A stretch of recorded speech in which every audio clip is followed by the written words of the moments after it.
আমাদের মাঝে স্যার উপস্থিত হয়েছেন। আমরা কিছুক্ষণের মধ্যে আলোচনা শুরু করব।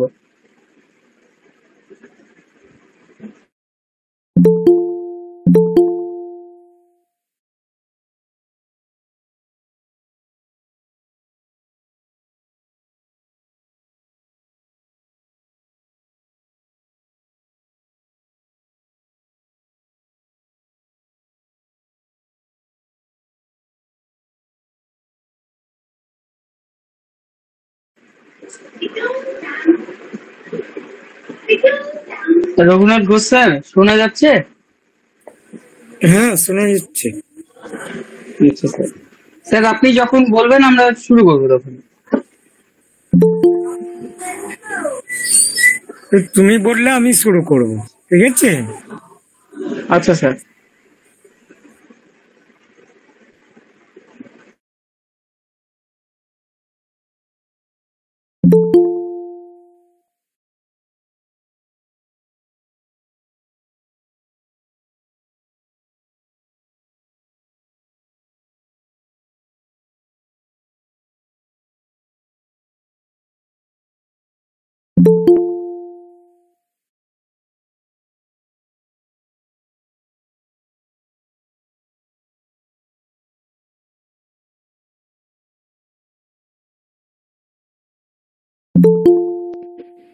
আজকে ডিটেলস তুমি রেকর্ড করছো, মমিনুলকে দেখতে পাচ্ছি, মমিনুল করবে।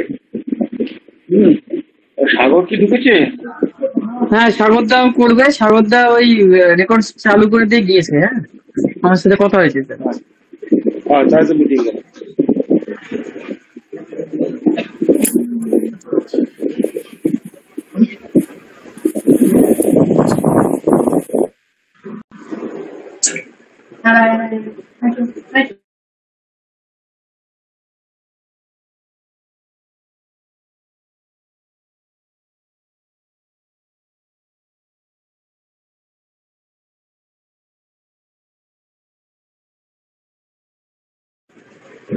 একটু সময় নিচ্ছি আমি, রেকর্ডিং স্টার্ট করি।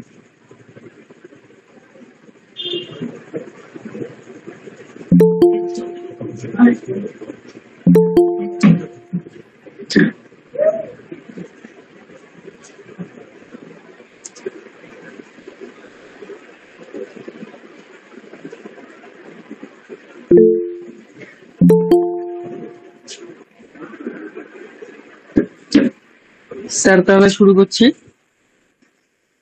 সকলকে শুভ সন্ধ্যা। হোমিও দর্পণ গ্রুপের পক্ষ থেকে 919তম ক্লাসে সকলকে স্বাগত জানাই। আজ 22শে জুন 2025 রবিবার। আজকে আমাদের ক্লাসে আলোচনার বিষয় হচ্ছে মার্কসল পার্ট 3। এই মার্কসল নিয়ে আলোচনা করবেন আমাদের শ্রদ্ধেয় স্যার ডাক্তার রঘুনাথ ঘোষ। আমি স্যারকে অনুরোধ করছি আজকের আলোচনা শুরু করার জন্য। এর আগে আমাদের দুটো পার্ট হয়ে গেছে, আপনারা আমাদের ইউটিউব চ্যানেল হোমিও দর্পণ এবং মমিনুলদার চ্যানেলেও আপনি পেয়ে যাবেন, আপনারা ওটা দেখে নেবেন। আরো ভালো হবে সেটা। তো আমি স্যারকে অনুরোধ করছি আজকে আলোচনা শুরু করার জন্য। তার আগে কেউ অযথা আনমিউট হয়ে যাবেন না, ভিডিওটা ওপেন করবেন না, এটা অনুরোধ রইল। স্যার আপনি শুরু করুন।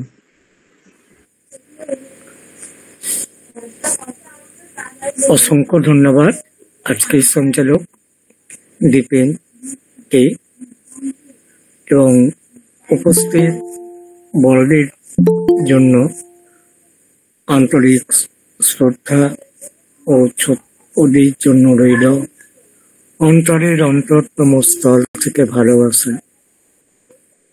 আমরা এই যে মার্কসল নিয়ে আজকে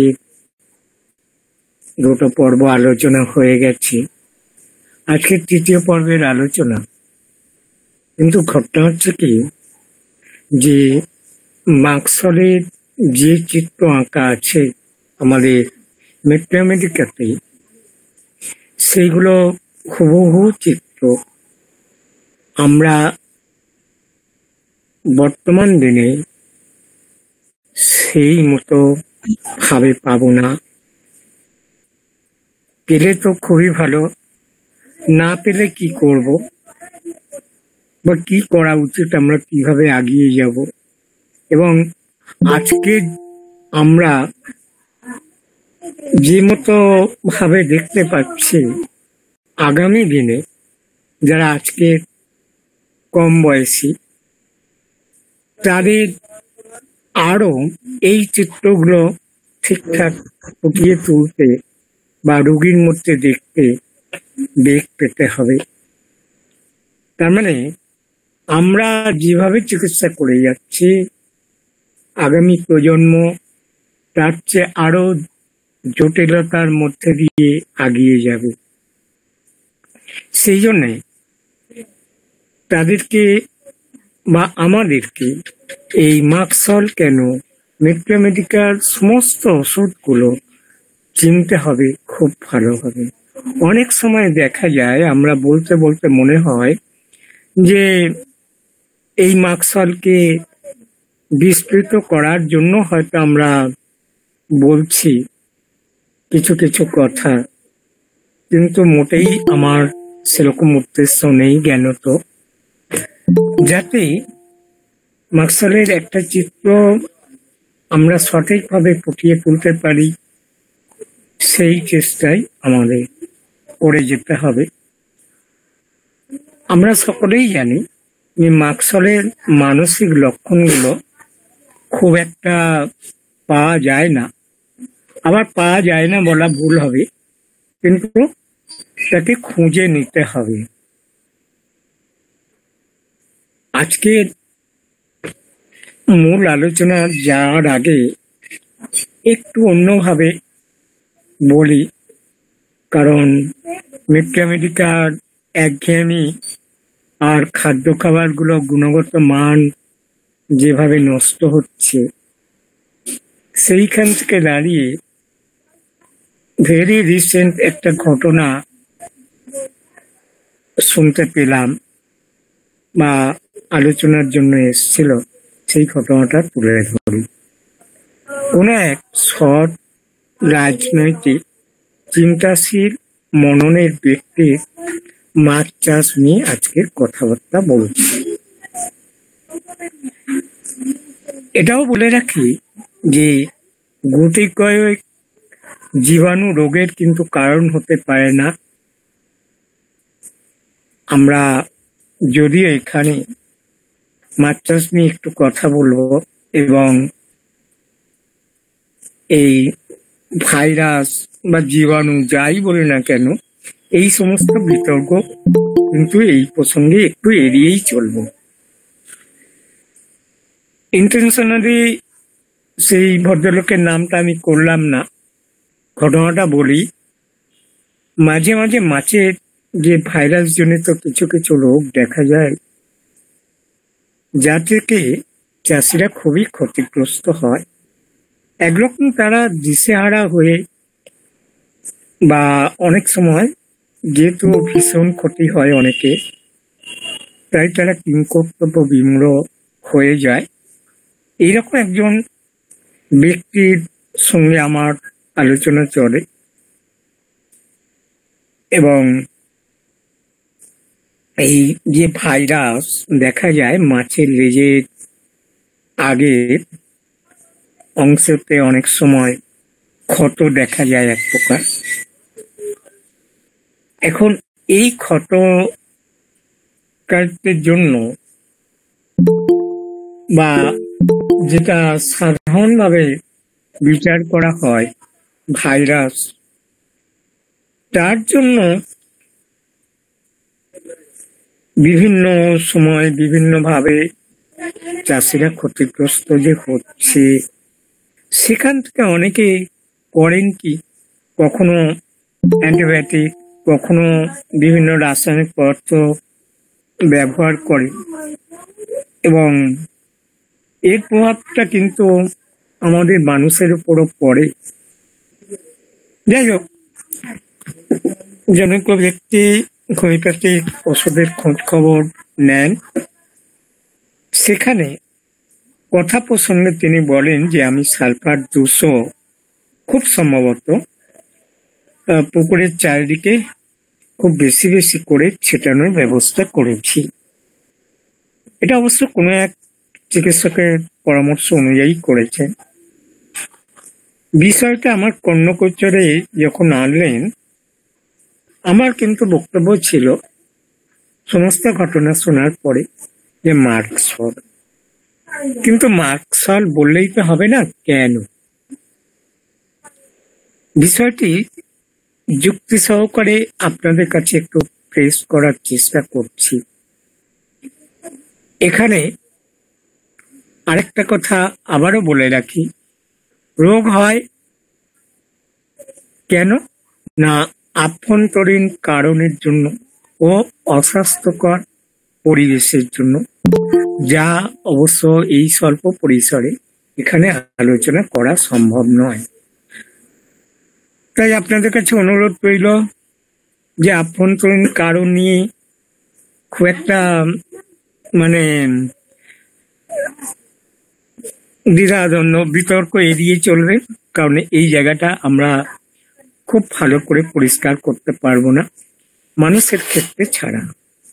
প্রথমত, ভাইরাস জনিত এই ক্ষত দ্রুত ছড়িয়ে পড়ে, এইটুকু আমরা জানি।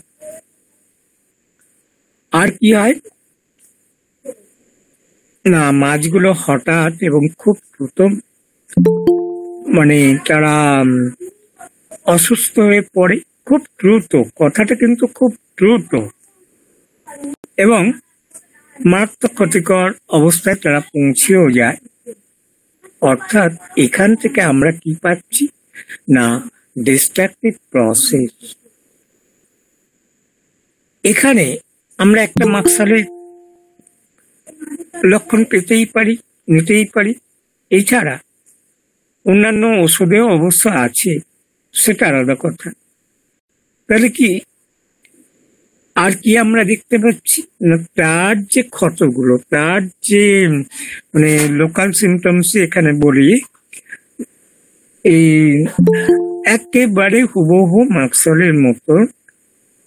সেই কারণে আমরা মাকসল বলি। এই যে দ্রুত ক্ষয়ের দিকে আগিয়ে যা বা মারাত্মক ধ্বংসের দিকে আগিয়ে যা, সেটা কি আমরা যদি সিপ্লেটিক নাইজম বলি খুব অন্যায় হবে? সেটা আমি আজকে শ্রোতাদের কাছেই ছড়ে দিলাম। আর বুঝতেই পারছেন, সিপ্লেটিক নাইজম যদি পাই, সেই ক্ষেত্রে আমরা অ্যান্টিসিপ্লেটিক ওষুধের কথা নিশ্চয়ই ভাববো। তাহলে এখানেও আমরা মাকসলের চিত্র দেখতে পাচ্ছি। আর কি দেখা যাচ্ছে, ক্ষতর ধরনও বলেছি, এবং খুব আবারও বলছি, দ্রুততার সাথে ধ্বংসের দিকে আগিয়ে যায়। তার মানে এখানে একটা আমরা কি পাচ্ছি, ডিস্ট্রাকশন দেখতে পাচ্ছি। এই ডিস্ট্রাকশনটার জন্যই কিন্তু আমরা মূলত একটা অ্যান্টিসিপ্লেটিক ওষুধের খোঁজ নেব। সেই ক্ষেত্রে মাকসলের ক্ষমতা আছে, এবং লোকাল সিমটমসও কিন্তু মাকসলের মতো পায়। আমরা মাকসল দিয়ে ব্যবস্থা করেছিলাম, কিন্তু দুঃখের বিষয় তিনি সেটা করেননি। আর এখানে যে কথাটা বলতে চাই সেটা হচ্ছে, তিনি এই যে সালফার দিলেন, এইটা যদি সত্যি সত্যি সিপ্লেটিকের মতো ক্ষত হয়, বা এই যে ডিস্ট্রাকশন, এখানে কিন্তু সালফার খুব দ্রুত অন্য জায়গায় নিয়ে চলে যাবে, মারাত্মক ক্ষতির আরো ক্ষতির দিকে নিয়ে চলে যাবে। তাই সালফার আমরা যারা কি জন্তু জানোয়ার পশু পাখি যেখানেই ব্যবহার করি না কেন, সেখানে কিন্তু আমরা খুব বুঝেই ব্যবহার করি, যেন এটা সালফার সম্পর্কে একটা সতর্কতা হিসাবে বললাম। এবারে গত দিনে আমরা সম্পূর্ণ আলাদা মূল আলোচনায় চলে যাই। গত দিনে আমরা নসর নিয়ে আলোচনা করেছিলাম।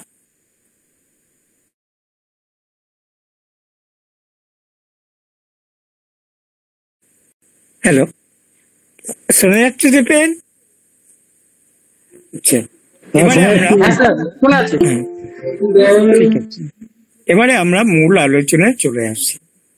গতদিনে নসট শ্রেণীর ওষুধের কথা আমরা বলেছিলাম এবং কখন, কোথায়, কি অবস্থায় কার্যকরী বা প্রয়োগ সম্পর্কে কিছু কিছু ধারণা দেওয়া হয়েছে।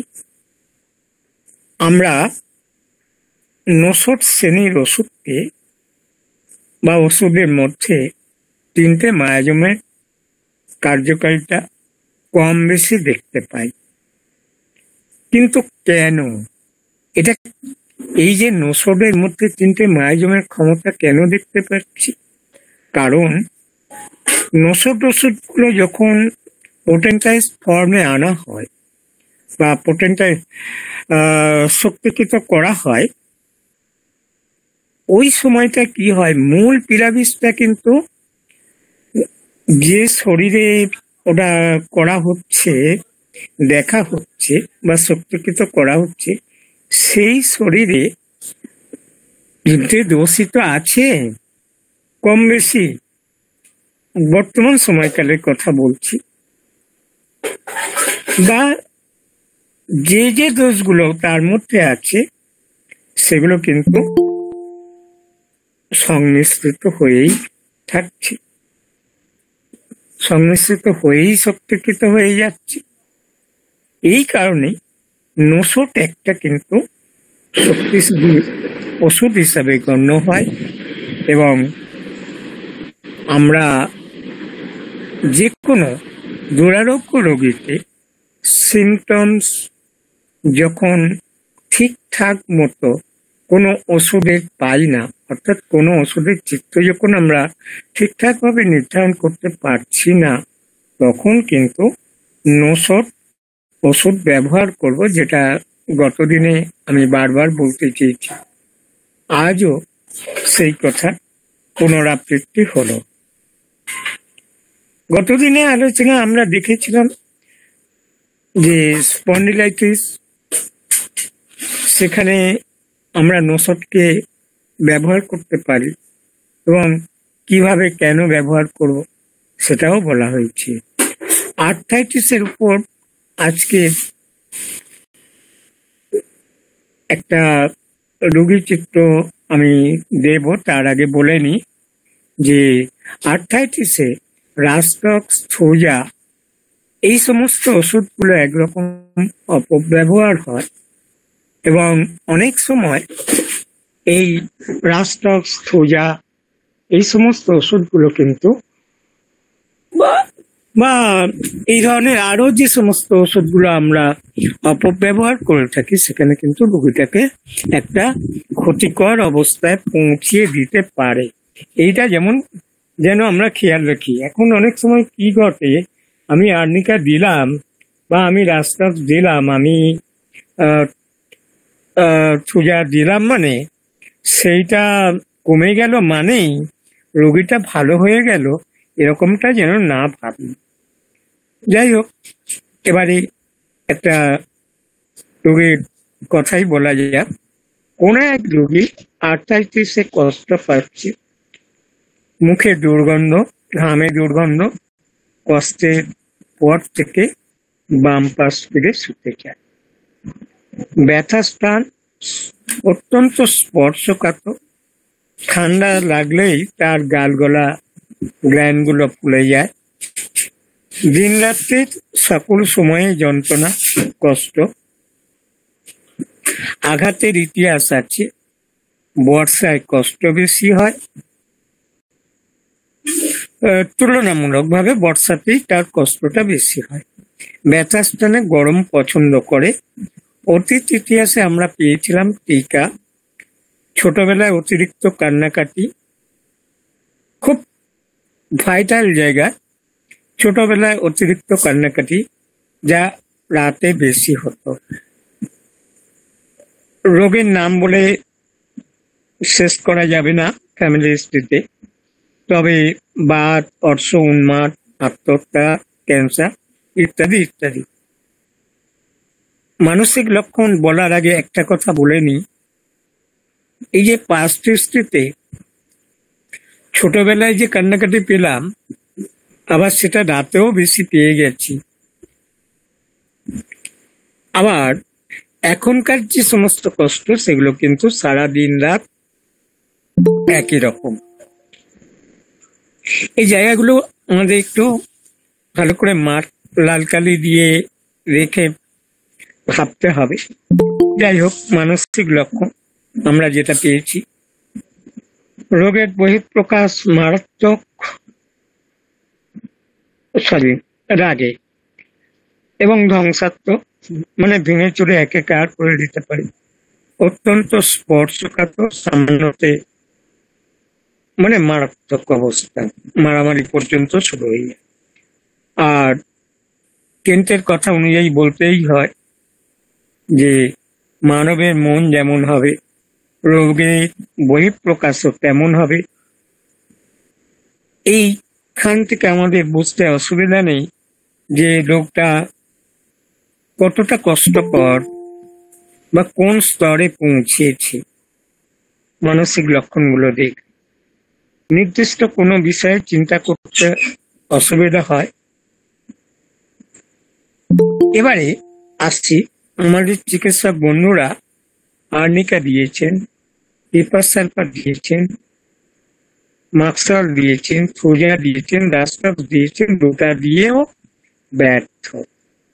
এখন এই কথাগুলো এখানে তুলে ধরার অর্থ এটা নয় যে কোনো চিকিৎসককে ছোট করে দেখা।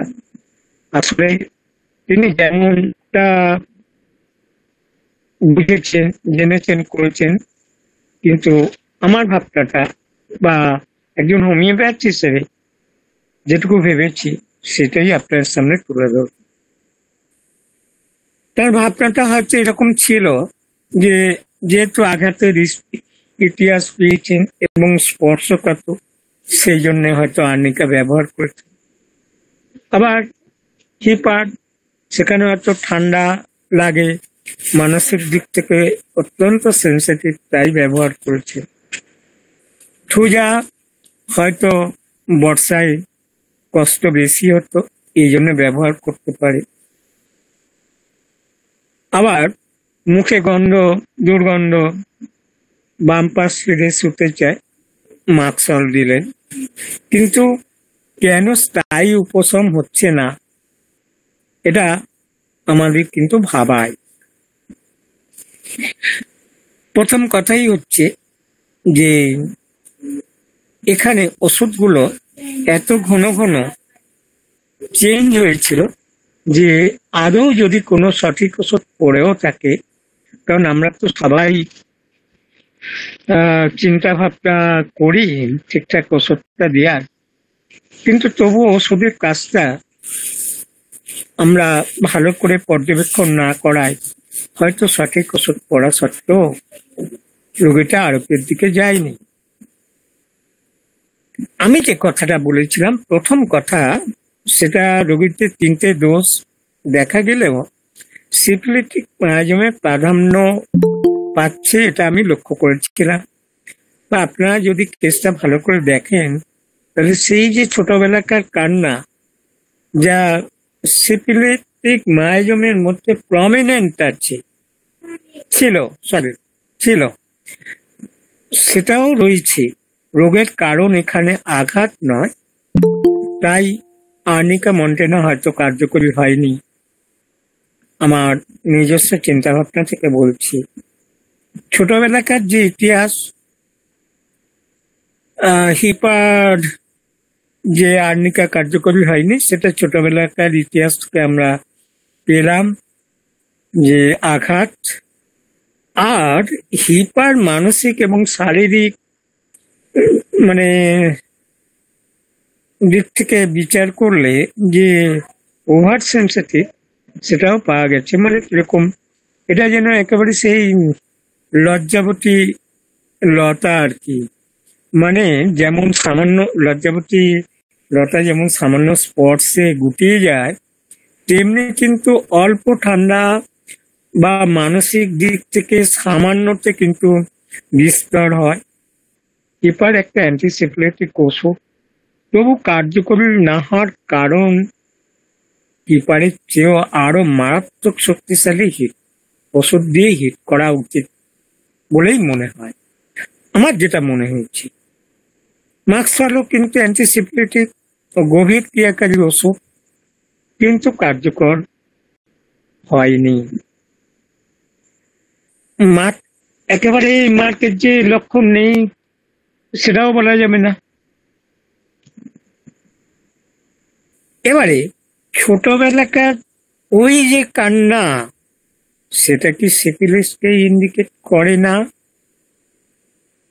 আরো পিছনে ফ্যামিলি হিস্ট্রি চলে যান, কিসে ইনহেরিট করছে দেখুন।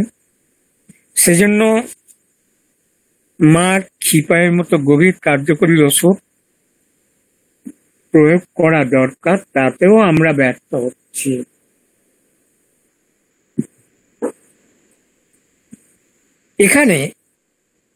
এখানেই প্রয়োজন নসরে। গতদিনেও বলেছি, আজকেরও বললাম যে নসড ওষুধটা যদি আমরা ঠিকঠাক ভাবে সময় মতো ব্যবহার করি, তাহলে কিন্তু রোগী অনেক দ্রুত আরোগ্যের দিকে চলে যেতে পারে। এখন অনেকের মনে হতে পারে যে আমরা কেন মাক্সওয়াল পড়াতে গিয়ে এই সমস্ত অপ্রাসঙ্গিক আলোচনায় আসবো।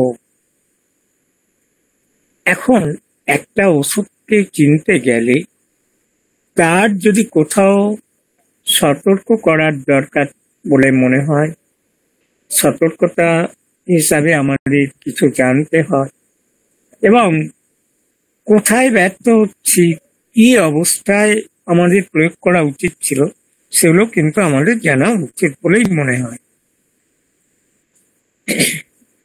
এবারে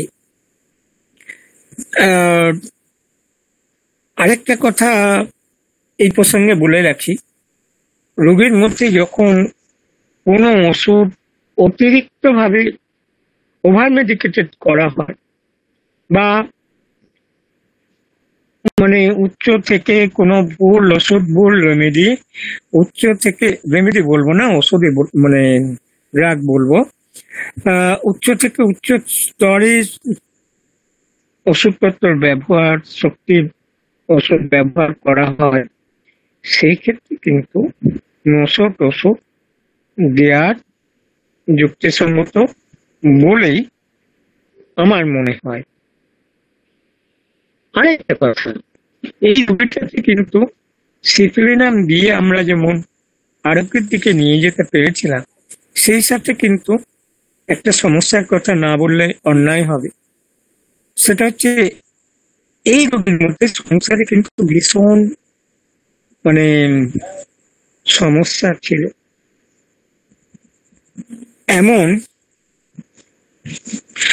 আমরা চেষ্টা করেছি যতটুকু সম্ভব রোগীটাকে কাউন্সেলিং করার পরে সপ্তাহখানেক আমরা গ্যাপ দিয়েছিলাম, ওষুধপত্র না দিয়ে রেখে দিয়েছিলাম।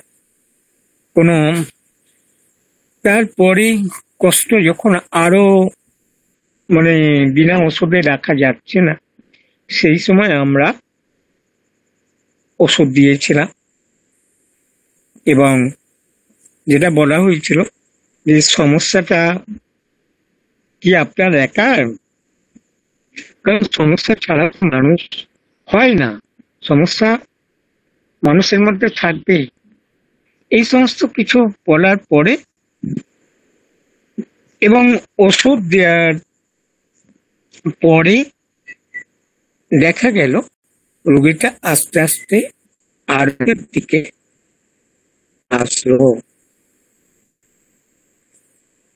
এবারে অনেকের মনে প্রশ্ন আসতে পারে, যদি শুধু ওষুধ দিলেই কিন্তু আমাদের সব কাজ শেষ না,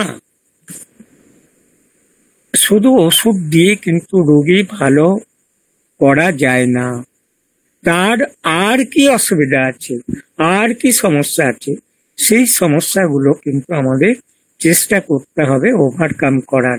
যদি আমরা ওভারকাম না করতে পারি, তাহলে মাক্সল কেন, সিপ্লেনাম কেন, সমস্ত ওষুধ দিয়েও আমরা ব্যর্থ হতে পারি ঠিকঠাক রেমেডি হলেও। এবারে মাক্সলের মানসিক লক্ষণ নিয়ে কিছু কথা বলি। ঘটনা হচ্ছে, বহুবারই বলেছি যে মাক্সলের চিত্র পেতে কিন্তু আমাদের কাছে খুব একটা অসুবিধা হয় না। আবার মানসিক লক্ষণগুলো কিন্তু মাক্সলের মধ্যে খুব একটা বেশি ফুটে ওঠে না।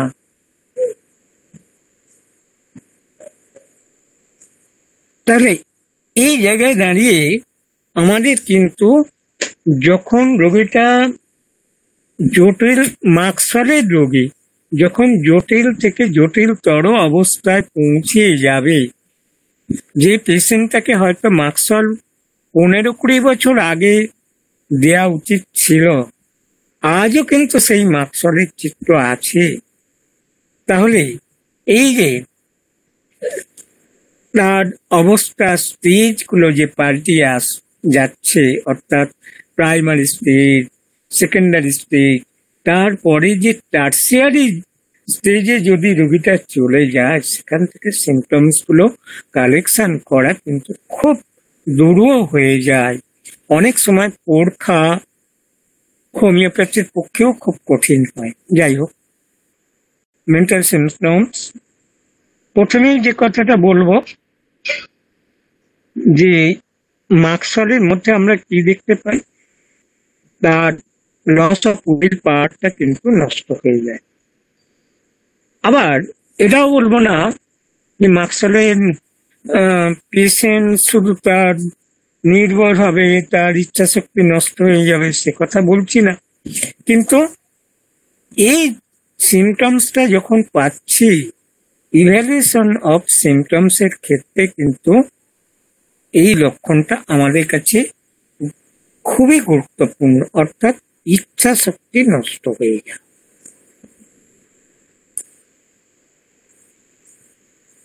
এবারে কি হচ্ছে না, যখন তার ইচ্ছা শক্তি নষ্ট হয়েছে, কেন না, ভাইটাল ফোর্স এখানে কিন্তু ডিরেঞ্জ, অর্থাৎ জীবনী শক্তি আক্রান্ত, তাই কিন্তু মানুষটার মধ্যে ইচ্ছা শক্তি নষ্ট হয়েছে। কি হচ্ছে, মেমোরি উইক হয়ে যাচ্ছে, সব কিছু ভুলে যাচ্ছে, বোধ শক্তি দুর্বল হয়ে পড়ছে। এখানে আমাদের কারো বুঝতে অসুবিধা নেই যে এটা সিপ্লেটিক মায়াজমের ধর্ম, এবং এটা মাক্সলের মধ্যেও পাওয়া যায়। অন্যান্য ওষুধেও কিন্তু কম বেশি এই লক্ষণ পাওয়া যায়, যা পরবর্তীতে আমরা তুলনামূলক আলোচনার মধ্যে দিয়ে দেখতে পাব। এখন একটা কথা উঠে আসতেই পারে যে মাক্সল কি শুধু বোকা ডাল এইরকম নির্ভর? না, এটাও মাথায় রাখতে হবে যে সে কিন্তু খুব বুদ্ধিমান হতে পারে, চালাকও হতে পারে, যেটা আমরা অরামিও পাই, সিপ্লেনামে পাই। কিন্তু যে এই ক্ষেত্রে যেটা বলবো, যে ধীরে ধীরে কিন্তু তার বুদ্ধিটা লোপ পায়, ধীরে ধীরে সে বোকা হতে চলে, ধীরে ধীরে তার বোধশক্তি হারিয়ে যায়। একটা সময় গিয়ে তার এই বোধ বুদ্ধিটার অবনতি হবে। সিপ্লেটিক মায়াজমের এটা ধর্ম, এটা মাক্সলের মধ্যেও আমরা পাই। তাহলে দুটো কথা আমাদের খুব মাথায় রাখা উচিত, যেটা আমরা মাছের কথা বলতে গিয়ে বললাম, যে দ্রুত, আর্লি, আর কি পেলাম এখন আমরা, যে ধীরে ধীরে কিন্তু তার মেমোরিটা উইক হবে, বোকা হয়ে যাবে। আর আমরা দেখতে পাই মাক্সলের রোগী যে কোনো প্রশ্নের উত্তর কিন্তু খুব ধীর গতিতে দেয়। যেহেতু তার ভাইটাল ফোর্স দুর্বল, সে তাই অসুস্থ হয়ে পড়ছে। এখানে এই যে ধীর গতিতে দেওয়ার অর্থ কিন্তু সেই বোধ শক্তি বা চিন্তা শক্তির অভাবই, এটাও আমরা বলতে পারি, যা সিক্রেটিক মায়াজমকে নির্দেশ করে। এবং এটা মাকসলের একটা লক্ষণ যে খুব স্লো উত্তর দেয়, খুব যে কোনো প্রশ্নের উত্তর, হয়তো চিন্তা শক্তি কম থাকার জন্য বা বোধ শক্তি কম থাকার জন্য। মার্কস অবশ্যই এখানে আরেকটা কথা বলে রাখি, প্রথম দিকে আসলে হয়তো এই রোগীটাকে আমরা চট করে চিনে নিতে পারবো, কিন্তু যত এটা শেষের দিকে আসবে, মানে রোগী আরো জটিলতার দিকে এগিয়ে যাবে, তখন কিন্তু এই সিমটমসটা আমাদের বুঝতেও অসুবিধা হয়। বিপরীতটাও হয়, অনেক সময় দেখা যায় যে চটপট সেই সময় সিমটমসটা চিনে নেওয়া গেল, কিন্তু আজ আর মাকসল রোগীটাকে দিলেও কাজ হবে না, কারণ সেই সময়টা আমরা অতিক্রম করে এসেছি। মাকসলের রোগী মনোকষ্ট অপমান থেকেও কিন্তু চরম অসুস্থ হয়ে পড়তে পারে, যেটা আমরা অন্যান্য ওষুধের মধ্যে পাই, স্ট্যাপিতে পাই, বা আরো যে সমস্ত ওষুধগুলো আছে। তবে এখানে কিন্তু আমরা যেন না বলি যে মাকসলের মধ্যে যেটা হবে বা সিপ্লেটিক মায়াজমের মধ্যে যেটা পাওয়া যায়, সেটা হচ্ছে অ্যাকশনটা হয়তো সামান্য, কিন্তু তার যে রিয়াকশন, প্রতিক্রিয়া, সেটা কিন্তু ভীষণ মারাত্মক। এইটা আমাদের মনে রাখতে হবে। এখন সবই তো নেচার, একটা ওষুধের মধ্যে আমরা পাবো এমনটা আশা করাও ঠিক নয়, হতে পারে এইগুলো থাকতে পারে। যাই হোক, এখন এদের অসুস্থ হওয়ার পিছনে কিন্তু অপমান একটা ঘটনা হতে পারে। যেমন হবে না, এই অপমানটা এটাও কিন্তু রোগীর মধ্যে প্রভাব ফেলবে না। কিরকম, এখন আমরা যদি ওই যে দিয়াজলাই কাঠি দিয়ে আগুন জ্বালাও মনে করি জ্বালাতে পারবো, তার আগে কিন্তু আমাদের বারুদটার দরকার। যদি বারুদ না থাকে তাহলে আমরা আগুন জ্বালাতে পারবো না। অর্থাৎ এখানে বলতে চাই যে মায়ম জনিত যে প্রবণতা, অর্থাৎ সিপ্লেটিক মায়াজম যদি আগে থেকেই উপস্থিত থাকে, তবেই কিন্তু এই অপমানটা বা এই ধরনের অসুবিধাগুলো তার মধ্যে কিন্তু তাকে রোগী তৈরি করতে পারবে, নচেত না। অর্থাৎ কজেশন সে, এখন সেটা অন্য কোনো জায়গায় আলোচনা করা যাবে। এবারে এই যে দেশলাই কাঠি বারুদ এত কথা বলা হলো, এত কিছু চিন্তা ভাবনার পরেও কিন্তু হোমিওপ্যাথির যে কি দুর্ভাগ্য হয়, সেটা একটুখানি আমরা দেখে নিই। এখন ডাইনামিক হোমিওপ্যাথটা কি করে, যে প্যাথোলজি আজকে বুঝতেই পারছেন যে কোন জায়গায় পৌঁছিয়ে গিয়েছি। ঘটনা হচ্ছে কি, যেখানেই পৌঁছাক না কেন, হোমিওপ্যাথদের কাছে ডাইনামিক প্যাথোলজি হচ্ছে গুরুত্বপূর্ণ বিষয়। এবারে একটা মা ও শিশুর কথা বলি, প্রথম শিশুটির কথা বলি। 4 বছরের শিশুটিকে আনা হয়, জন্মের পর থেকে সর্দি কাশি শুরু হলে সারতে সহজে চায় না বা সময় লাগে। যত দিন যায় এর মধ্যে সারার প্রবণতা কিন্তু আস্তে আস্তে কমে যাচ্ছে, এবং অ্যান্টিবায়োটিক খাওয়ানো সত্ত্বেও 15 দিন 20 দিন হয়তো দেখা যেত, আগে সময় লাগতো, এখন তার অনেক বেশি সময় লাগছে। সারার অর্থ শিশুটি মায়ের কথায়, কিন্তু এখানে সারা আমাদের কথায় বলছি না। এবারে অ্যান্টিবায়োটিক খাওয়া সত্ত্বেও এখন শিশুটি যেন একদিনও ভালো থাকছে না। শিশুটি 3 বছরের স্কুলে ভর্তি করানো হয় এবং অনুসন্ধান করে শিশুটির মধ্যে কিন্তু স্কুল ফোবিয়া ডেভেলপ করে পাওয়া গেল। কারণ আচ্ছা, শিশুটা কিন্তু বলেনি, কথা বেশি বলে এবং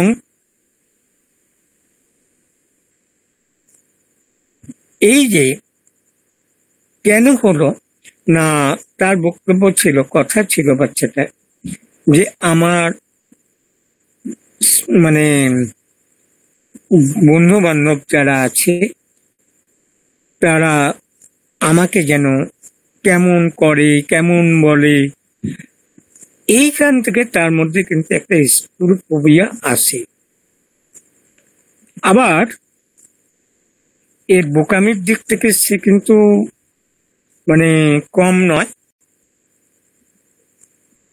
এখন এই সময় এই বাচ্চাগুলো যখন মায়ের কাছে, মায়ের কোলে থেকে খেলে বেরিয়ে মানুষ হবে, সেই সময় এইরকম একটা স্কুলের মধ্যে এইরকম নিজেকে অপমানিত বোধ করছে, স্কুলে যাবে না এবং মায়ের সাথে কিন্তু মারামারিও করে দেয়, সামান্যতে বিস্তর হয়ে যায়। স্কুলে আন্টিরাও অনেক চেষ্টা করেছে, তাকে কোনো মতেই কিছু করতে পারেনি। খবরাখবর নিয়ে দেখা গেল যে কোনো একদিন কোনো একটা আন্টি কান মুলে দিয়েছিল, সেখান থেকেই কিন্তু তার এই সমস্যার সৃষ্টি। যাই হোক, পরবর্তীকালে আন্টির সাথে কথাবার্তা বলে আলাপ আলোচনার মধ্যে দিয়ে এই জায়গাটা কাটিয়ে ওঠা গিয়েছিল। এবারে যে কথাটা বলবো সেটা হচ্ছে যে আজকের আমরা টিভি মিডিয়ার দৌলতে কত উন্নত দেখুন। এই শিশুটা কে দেখলেই বোঝা যাবে যে মা যে থাইরয়েডের ট্যাবলেট খেত, মায়ের প্রসঙ্গে আসছে পরে, সেই ট্যাবলেটটা কিন্তু সে মুখে দিয়েছে। কেন না, মরবে, এইভাবে সে মরতে চায়। অনেক প্রশ্ন করে মাকে বাইরে রেখে আলাদাভাবে বাচ্চাটাকে নিয়ে খেলার মধ্যে দিয়ে, গল্পের মধ্যে দিয়ে জানা যায় সে এবং তার মা, বাড়িতে আর কেউ নেই, বাবা বাইরে থাকেন। সিরিয়াল দেখতে দেখতে কোনো একটা সময় এরকম ঘটনা ঘটেছিল, সেখান থেকে সে সেটা পেয়েছে। তাই বন্ধুরা সাবধান, এই জায়গাগুলো একটু লক্ষ্য রাখতে হবে আমাদের। যাই হোক, তাকে বুঝিয়ে টুঝিয়ে সবকিছু যা বলার বলা হলো। এই বাচ্চাটাকে যে সমস্ত ইতিহাসটা বললাম সেটা কিন্তু খুব সংক্ষিপ্ত ভাবেই বললাম, যদিও রোগীলিপি সংক্ষিপ্ত করার অধিকার আমাদের নেই, তাই ক্ষমা করবেন। যাই হোক, এখন এই রোগটার মধ্যে মার্কের লক্ষণ কিন্তু, মার্কসলের লক্ষণ কিন্তু আমরা সহজে পেলেও, খুব সহজে পাওয়া গিয়েছিল। তার যদি ওই মার্কসলের যে সমস্ত চিত্রগুলো আছে সহজে পাওয়া গিয়েছে, কিন্তু তবুও কিন্তু আমরা চেষ্টা করছি রোগীটাকে বিস্তৃতভাবে জানার। মার্কসল টুসি দেওয়া হয় এবং শিশুটা দীর্ঘদিন ভালো থাকে। এবারে ওই শিশুটার অবশ্য মেনটেনিং কজ সবকিছু জানা যায়নি। মার্কসলে শিশুটা আস্তে আস্তে ভালোর দিকে গেল। এবারে মায়ের সমস্যা থাইরয়েড, বেশি কথা বলবো না, এটাও খুব সংক্ষিপ্ত। মায়ের প্রশ্ন ছিল, ডাক্তারবাবু দীর্ঘদিন ধরে থাইরয়েডের ওষুধ খাচ্ছি, ট্রিটমেন্ট করা যাবে? এই ধরনের রোগীরা প্রায় হোমিওপ্যাথের কাছে আসে। এখন আমরা আর কি বলবো, চেষ্টা করে দেখা যেতে পারে। দীর্ঘক্ষণ রোগীলিপি করার পর মাক্সল ওষুধটি এই রোগীতে নির্বাচন হয়েছিল। সেটা হচ্ছে, ঘটনাক্রমে বলে রাখি, আমরা যেমন মায়ের থেকে শিশুতে পৌঁছায়, ওষুধ চিনতে সুবিধা হয় ফ্যামিলি হিস্ট্রি থেকে বা বাবা মার কাছ থেকে। আবার বিপরীতটাও কিন্তু আমরা পাই, শিশুর থেকে মায়ের ওষুধটাও কিন্তু আমাদের চিনে নিতে সুবিধা হয়েছে। এটাই হচ্ছে এখানে বলার অর্থ। আর যে কথাটা বলবো সেটা হচ্ছে, এবারে মাক্সল মাকে দেওয়ার পর কিন্তু শারীরিকভাবে তার মধ্যে আমূল পরিবর্তন আসে। শারীরিক দুর্বলতা কেটে যায়, তার যে সমস্ত মেনস্ট্রুয়েশন প্রবলেম গুলো ছিল, ডেট, কালার, পেন, সব দিক থেকে পেশেন্টটাকে ভালো ভালো বোধ করছেন এবং রোগিনীর কথাও ভালো আছি। এবং মুখশ্রীরও পরিবর্তন হয়েছে, আনন্দ এসছে, কাজে যেটা সবসময় শুয়ে বসে কাটাতো সেখান থেকে সে বেরিয়ে আসতে পেরেছে। যাই হোক, এবং সবচেয়ে বড় কথা যেটা, তার মধ্যে একটা ভীষণ ভয় ছিল, সেখানেও সাহস এসছে কাজে কর্মে। এত ভালো থাকার পরও হোমিওপ্যাথির দুর্ভাগ্য আবার কেন? রোগিণীর পিতামাতার বক্তব্য, প্যাথোলজি টেস্ট রিপোর্ট থাইরয়েড বেড়েছে, তাতে হার্টের সমস্যা হবে, কিডনি ড্যামেজ হয়ে যাবে। এগুলো আমি অবশ্য প্রশ্ন করে করে জানতে পারলাম যে তাতে কি এমন হয়েছে থাইরয়েড বেড়েছে তা। যাই হোক, এবারে আগে বুক ধড়ফড় করতো এবং বুক ধড়ফড় করলেই তাকে শুয়ে পড়তে হতো, সেটাও নেই। প্রস্রাবে জ্বালা করতো, সেগুলোও নেই। তাই সমস্যাটা কি? আপনি বা কেমন আছেন? আপনার কষ্ট কমেছে, মানে সবকিছু কমেছে। থাইরয়েড টেস্ট রিপোর্টে যদি সত্যি বেড়ে থাকে, প্যাথোলজি টেস্টের রিপোর্ট যদি ঠিকঠাক হয়ে থাকে, তাহলে ওটা কমে যাবে। এখন রোগিণীর পিতার কথায় কি হলো, সব দিকে ভালো আছে সেটা তো মানলাম, তবুও ওই যে পূর্বের চিকিৎসক বলে দিয়েছেন যে কিডনি ড্যামেজ হতে পারে, হার্ট নষ্ট হয়ে যেতে পারে, এমন কথাবার্তা, সেই ভয়টা ঢুকে আছে। এখানে আমাদের দুর্ভাগ্য, আমার দুর্ভাগ্য বলবো, যে তাদেরকে আমি ডাইনামিক প্যাথোলজি বোঝাতে পারিনি।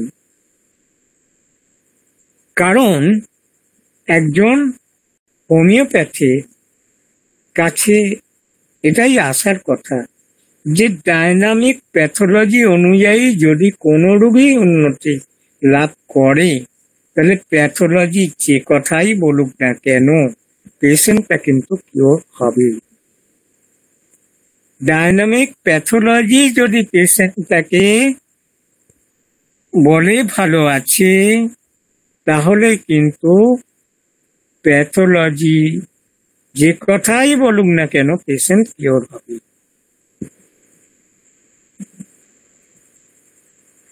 আশা করি সম্মানিত উপস্থিতবৃন্দ একমত হবেন এই কথায়, কারণ এটা তো আর আমার কথা না, এটা হচ্ছে ফিলোসফির কথা। যাই হোক, মার্কেট রোগে কিরকম হয়, ভায়োলেন্ট অ্যাঙ্গার, ভায়োলেন্ট ম্যানিয়া। আগেও বলেছি, আবারও বললাম, ভায়োলেন্ট এবং আর্লি এই শব্দগুলো কিন্তু মার্কের মধ্যে খুব গুরুত্ব দিতে হবে। যদি এটা সিপিলিটিক মায়াজমের মধ্যে আমরা দেখতে পাই, কিন্তু মার্কসলেও কিন্তু গুরুত্ব দিতে হবে। আচ্ছা, এবারে যে কোনো শারীরিক রোগের ক্ষেত্রে কিন্তু আমরা এই কষ্টগুলো যদি দেখতে পাই তাহলে কিন্তু মার্কুরিয়াসের কথা, মার্কুরিয়াসের কথা ভাবতে পারব। এখন 18-20 বছরের যুবক সারা পৃথিবী দাপিয়ে বেড়াচ্ছিল, হঠাৎ হাত পা চোখ মুখ ফুলে যাচ্ছে। পরীক্ষা নিরীক্ষা করে আমরা দেখতে পেলাম কি না তার 80% কিডনি ড্যামেজ হয়েছে। এই যে দ্রুত ক্ষতিকর অবস্থায় পৌঁছে গেল পেশেন্টটা, এটাই কিন্তু সিফিলিটিক মায়াজমের প্রভাবে ঘটছে। অন্যান্য মায়াজম শরীর তো অবশ্যই আছে, সাইকোটিক মায়াজমও থাকতে পারে, সেটা আমি বলছি না, কিন্তু এই যে দ্রুত দ্রুত দ্রুত কথাটা বলার জন্যই কিন্তু এই কিডনি ড্যামেজের কথাটা বললাম। বা আরো আমরা দেখতে পাই রেনাল ফেলিওর। এখন 12, 13, 14 বছর বয়সে, 15 বছর, 16 বছর বয়সে এই রোগগুলো কেন হবে? এটা তো ভাবার বিষয়। নিশ্চয়ই এর পিছনে সিফিলিটিক মায়াজম আছে, তাই এত দ্রুত এই যুবকটিকে ক্ষয়ের দিকে, ধ্বংসের দিকে নিয়ে যেতে পারে, কারণ এগুলো ধ্বংসাত্মক রোগ। এবারে আমরা সিফিলিটিক মায়াজম নিশ্চয় মাকসলের মধ্যে দেখতে পাচ্ছি। তাহলে মাকসলকে আরো আরো ভালো করে চিনতে গেলে আমরা সিফিলিটিক মায়াজমের সিমটমস গুলোকে খুব ভালো করে চিনে নেওয়ার চেষ্টা করব। এদের মধ্যে অনিয়মিত দূর ভ্রমণ, পাহাড়ে ইচ্ছা থাকে, এটা অস্থিরতা বা খেয়াল থেকেও কিন্তু হতে পারে। বা এই যে মাকসল পেশেন্টটা যদি স্থূলবর্তীর দিকে এগিয়ে যায়, সেখান থেকেও হতে পারে। আবার স্থূলবুদ্ধি সম্পন্ন ব্যক্তি বলেই যে একেবারে উদ্দেশ্যবিহীন ভাবে ঘুরে বেড়াবে, সেটাও কিন্তু বলা যায় না। আপনি যদি রিয়েলি মাকসলের পেশেন্ট হয়, এই যে কালকে হিল্লি থেকে ঘুরে এলো, আজকে দিল্লি, আপনি মাকসলের পেশেন্ট হলে কিন্তু তাকে যতই বোঝান না কেন, তাকে বুঝিয়ে রাখতে পারবেন না, সেখান থেকে কোনো মতেই তাকে নিরত রাখতে পারবেন না সেই কাজ থেকে। এইবারে যদি আপনি শাসন করেন বা জোর করেন, তাহলে কিন্তু রেহাই নেই, তার প্রতিক্রিয়া কিন্তু মারাত্মক। এই জায়গাটা কিন্তু আমাদের মনে রাখতে হবে যে প্রতিক্রিয়াটা হচ্ছে মারাত্মক। কারণ এদের মধ্যে সব সময় একটা ধ্বংসাত্মক ক্রিয়া, ডিস্ট্রাকটিভ নেচার কাজ করে। এরা পালাতে চায় এবং এরা কিন্তু সকলকে শত্রু ভাবে, এনিমি সারাউন্ডেড বাই, এইটা যেন সব সময় তার মধ্যে, যদি মাকসলের পেশেন্ট হয়, তার মধ্যে সব সময় পুড়িয়ে খায়। যার জন্য কি হয়, সে পালিয়ে বাঁচতে চায়। অথবা এটাও হতে পারে এই যে পাহাড়ে দূর ভ্রমণ, সেটাও কিন্তু হতে পারে ওই তার যেহেতু চারিদিকে শত্রু, সেই কারণেও হতে পারে। এটা কিন্তু ভাবনাটা আপনাদের মধ্যে দিয়ে দিলাম, আপনারাও ভাববেন, সংযোজন করবেন, নিশ্চয়ই জায়গাগুলো তুলে ধরবেন আপনারা সকলকে। আচ্ছা, এদের কাজকর্মের কথাবার্তায় কিন্তু খুব তাড়াহুড়ো, খুব দ্রুত বলবে। আরেকটা কথা মনে রাখতে হবে, দ্রুত বলবে দুটো কারণে হতে পারে। হয় ভুলে যাওয়ার ভয়ে, আর না হলে এ তো ভাবে না, এর বোধ বুদ্ধি নেই, কি বলছে, কেন বলছে, বা বলা উচিত হবে কিনা, এর মধ্যে তো সেই ভাবটা নেই। তাই তাড়াহুড়ো করে সে যা আসে তাই বলে দেয়। আবার এদের মধ্যে কিন্তু অনিচ্ছাকৃত কান্নাও দেখা যায়, যা মাকসলের পেশেন্টকে কিন্তু স্বস্তি দেয়। কেন কান্না হচ্ছে, কেন কান্না পাচ্ছে, সে কিন্তু আপনাকে বলতে পারবে না, মাকসালের পেশেন্ট, কিন্তু যদিও অন্যান্য ওষুধেও আছে সিমটম, কিন্তু সবচেয়ে বড় কথা যেটা, এই কান্নাটা তাকে কিন্তু স্বস্তি দেয়, শান্তি দেয়। সিফিলিস জোশের উপর ক্ষমতা সম্পন্ন ওষুধ, বিষণ্ণ হওয়া, রাত্রে ভয়, রাতে আশঙ্কিত, রাতে অস্থিরতা থাকাটা খুব অস্বাভাবিক কি?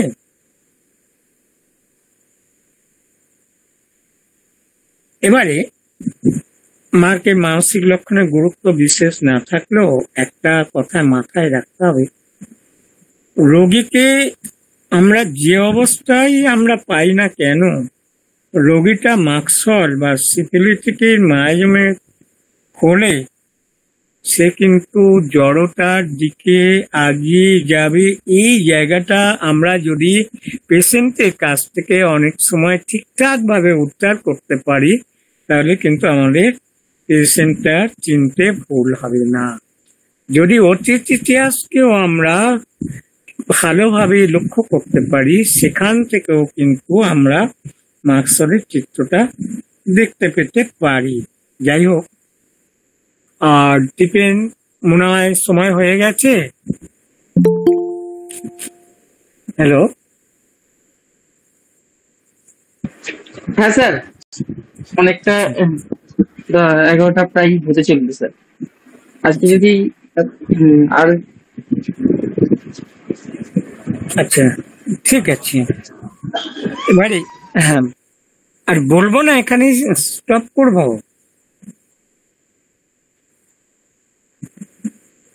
আচ্ছা ঠিক আছে, এখানেই থাক। হ্যাঁ স্যার, হ্যাঁ আজকে স্যার সকলকে সকলকে ধন্যবাদ জানিয়ে শেষ করলাম।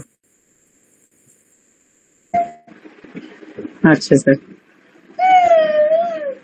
অসংখ্য ধন্যবাদ স্যারকে। একটা সুন্দর আলোচনা শুনলাম। শুধু মাকসল নয়, মাকসলের সাথে সাথে আমরা অনেকগুলো বিশেষ করে সিফিলিস মায়াজমের একটা পরিচয় পেলাম। স্যারকে অসংখ্য ধন্যবাদ। আমরা এরপর সংযোজন পর্বে যাব। আমাদের মাঝে স্যার আছেন, আমাদের শ্রদ্ধেয় স্যার ডক্টর রমনাথ চক্রবর্তী। আমি স্যারকে অনুরোধ করছি কিছু বলার জন্য।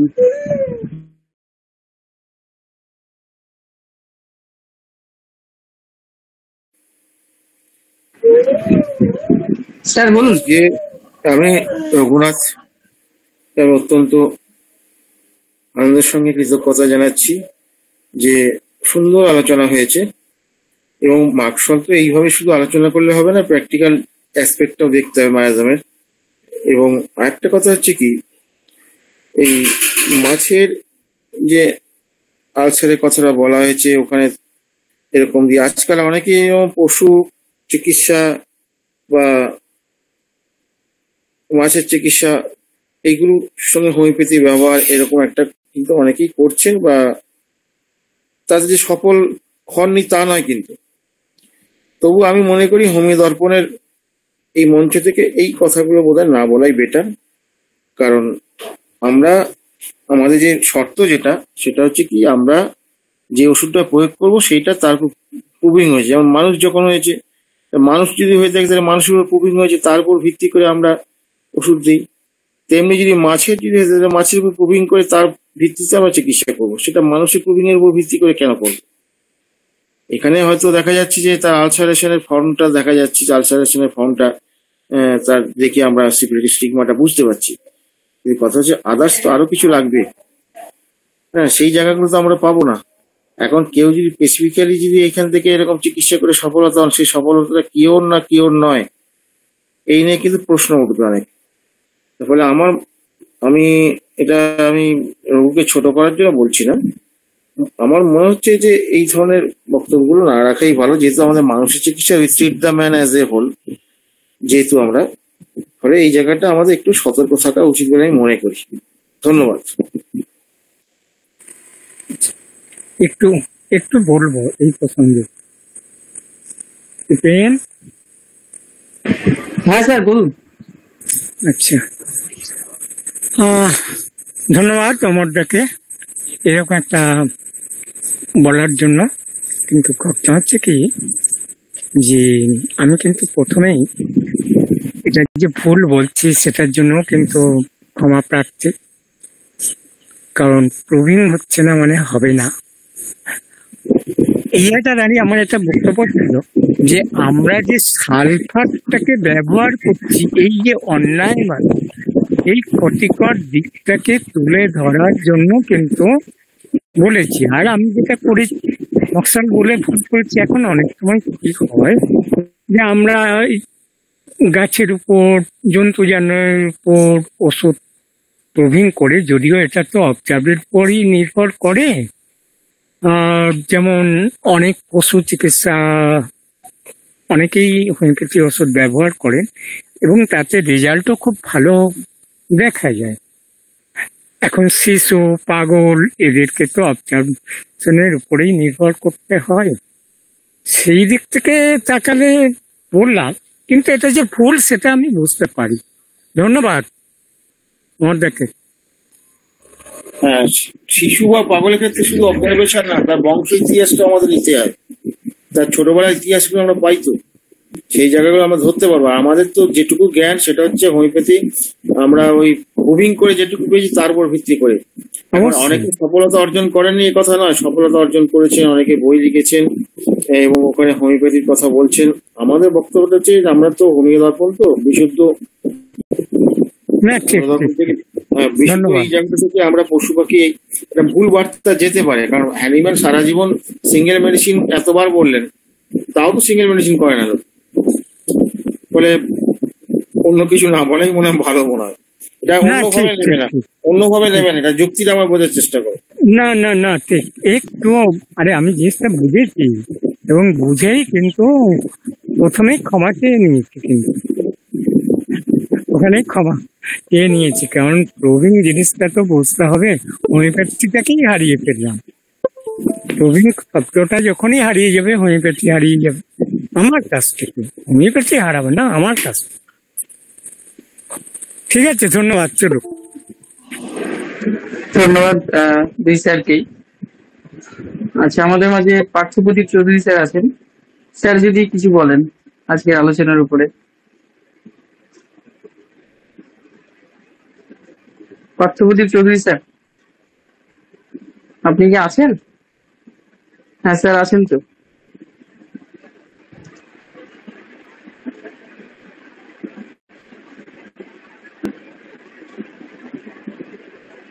পার্থপ্রদীপ চৌধুরী স্যার, আপনি মিউট হয়ে আছেন।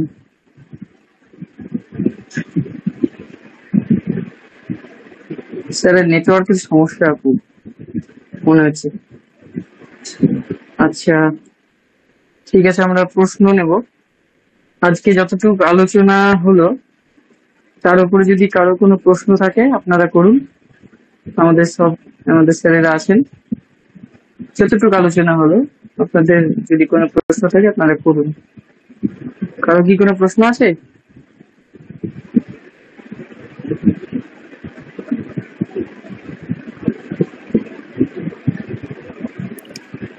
হ্যালো, হ্যাঁ বলুন। নমস্কার সবাইকে। আমি ডাক্তার নিহার রঞ্জন রায়, আমার বাড়ি বাংলাদেশে গোপালগঞ্জ জেলায়। আমি স্যারের আলোচনা শুনলাম, শেষের দিকটা আমি বাইরে ছিলাম, তো লাস্টে এসে স্যার একটা বিষয়ে একটু বললেন, মনে হলো যে মার্কসলের তো তেমন মানসিক দিক নেই, এরকম বোধহয় একটা কথা স্যারে বললেন। এই বিষয়টা আমি স্যারের কাছ থেকে একটু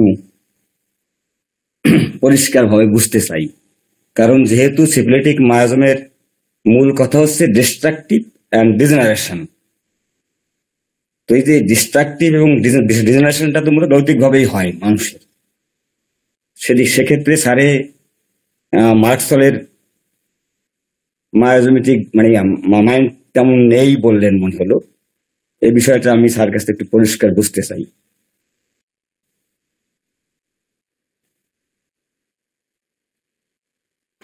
আচ্ছা, স্যার আপনি উত্তর দেবেন।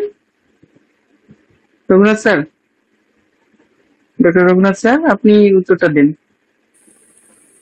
ধন্যবাদ দাদা। এখন যেটা ঘটনা হচ্ছে, আমরা যেমন মাকসারের চিত্রটা একদম পরিষ্কার চিত্র যেভাবে পাই তার ফিজিক্যাল জেনারেল, কিন্তু মেন্টাল সিমটমস গুলোকে বা মেন্টাল জেনারেল সিমটমস গুলো কিন্তু আমরা সেই মতো পিকচার খুব একটা সহজে ধরা পড়ে না আমাদের কাছে। এই জায়গাগুলো কিন্তু খুব জটিল হয়। আমি বলেছি তার মানসিক সিমটমস গুলো কিন্তু আমি ব্যাখ্যা করে করে গেছি একের পর এক। এখন না থাকলে আর বলা তো হবে না, নিশ্চয়ই আছে বলেই বললাম। হ্যাঁ, ধন্যবাদ। অবশ্যই আছে। কে বললো মানসিক সিমটমস, মেন্টাল সিমটমস মাকসালের নেই? প্রচুর আছে, প্রচুর। আমরা ধরতে পারি না, বুঝতে পারি না, সেটা অন্য কথা। ধন্যবাদ দাদা প্রশ্নটা করার জন্য। আচ্ছা, মেন্টাল সিমটম অনেকগুলো আমাদের আলোচনা হয়েছে, আপনি হয়তো শেষের দিকে ছিলেন, স্যার অনেকবার বলেছেন। আচ্ছা, আর কারো কোনো প্রশ্ন? মার্কসলের স্ট্যাম্প মারা সিমটমস কি, যে ওইটা হলেই আমরা মার্কসল বলতে পারবো, এরকম কোন মেন্টাল সিমটমস যদি আমরা জানতে পারি, এটাই প্রশ্ন।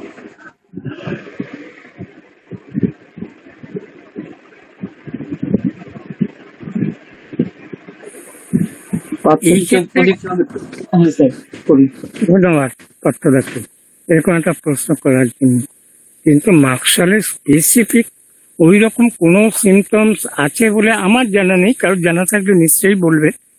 কিন্তু যেটা হয় সাধারণত এই যে স্টেজটা কিন্তু আমরা সাধারণত মানে টার্সিয়ারি স্টেজে গিয়ে বা ইনসানিটি পেশেন্ট যখন আমরা পাই তখন কিন্তু আমরা এইগুলো দেখতে পাই। বর্তমান দিনে যে সিজোফ্রেনিয়া পেশেন্ট গুলো আমরা পাচ্ছি সেখানেও কিন্তু তারা পালিয়ে বাঁচতে চায়। এখন ঘটনা হচ্ছে কি, যে এগুলো আবার অনেক সময় ওই সিজোফ্রেনিয়া পেশেন্টের মধ্যে ওটা কিন্তু সাধারণ লক্ষণ হিসাবেও দেখা যায়।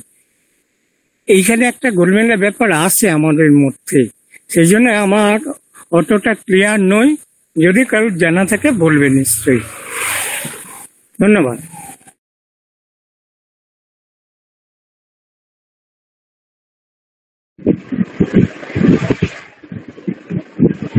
হ্যাঁ, পার্থপ্রদীপ চৌধুরী স্যার, আপনি কিছু অ্যাড করুন স্যার।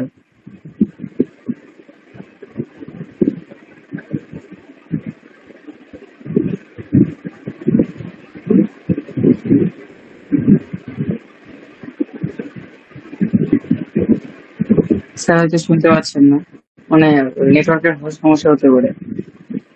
আচ্ছা, আর কারো কোনো প্রশ্ন আছে? না হলে আমরা আলোচনা এখানে শেষ করবো, অনেকটা সময় পার হয়ে গেছে।